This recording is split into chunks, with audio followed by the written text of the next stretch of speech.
ใครที่กำลังตามหารถใส่ขอบใส่ขั้วใส่เวียกใส่งานเนาะหรือว่าให้ลูกเอาไปเที่ยวโรงหำโรงเรียนเนาะหรือแม่ค้าออนไลน์ต้องการเอาไปใส่เวียกใส่งานเนาะมื้อนี้ปลาค่ำรีวิวมีรถกระป๋อง Hyundai Eon เนาะจะมานำเสนองามๆเลยคันนี้ราคาเพียงแต่หลักร้อยปลายนิดๆเท่านั้นเนาะมาเดี๋ยวเรามารับชมกันเลย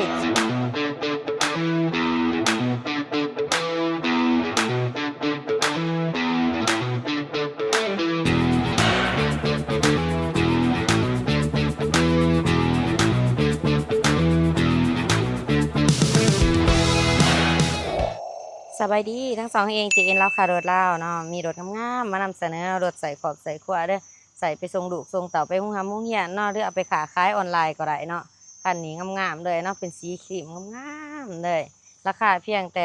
135 ล้านกีบเลยทุกคันเด้อเราจะตกแต่งให้งามๆแบบนี้เลยมาเบิ่งออมคันนำกันเนาะกะลิกกระแจยางสกัวเขาก็มีให้เด้อทุกคันเด้อใจสดใจผ่อนได้เด้อเอารถมาแหลกมาเปลี่ยนมาเทิร์นกันก็ได้มาโอมาล่มกันได้เด้อทุกคันเด้อ โทรก่อนทุกครั้งเด้อ9733โต679หรือติดต่อที่2 ทางแฟนเพจของเรา JN เล่าค่ะรถเล่า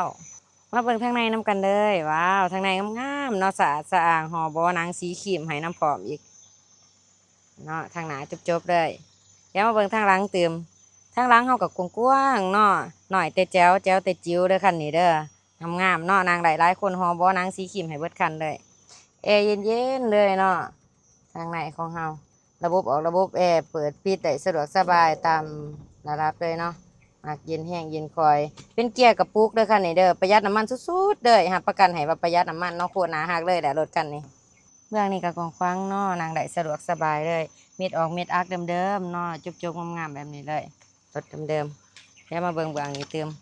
เบื้องนี้ก็เส้นเดียวกันเนาะเบื้องนี้ก็งามๆเนาะเม็ดอักอยู่ครบทุกจุดทุกเม็ดมาเบื้องห้องจักรห้องเครื่องฟังเสียงจักรนำกันเลยจักรนิ่มๆเนาะ จัก800 ซีซีแล้วกันนี่ประหยัดน้ำมันสุดๆเลยหัวหนอกอยู่ครบทุกจุดทุกเม็ดเนาะรถจบๆงามๆเลยคันนี่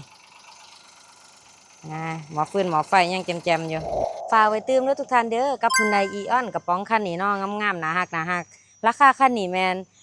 135 ล้านกีบเด้อสดผ่อนเทิร์นได้เนาะมาโอมาล่มกันเด้อโทรก่อนทุกครั้ง9733โต679หรือติดต่อมาที่ช่องทางแฟนเพจของเฮา JN เล่าข่าวโดดลาวเนาะขอขอบใจทุกท่านที่รับชม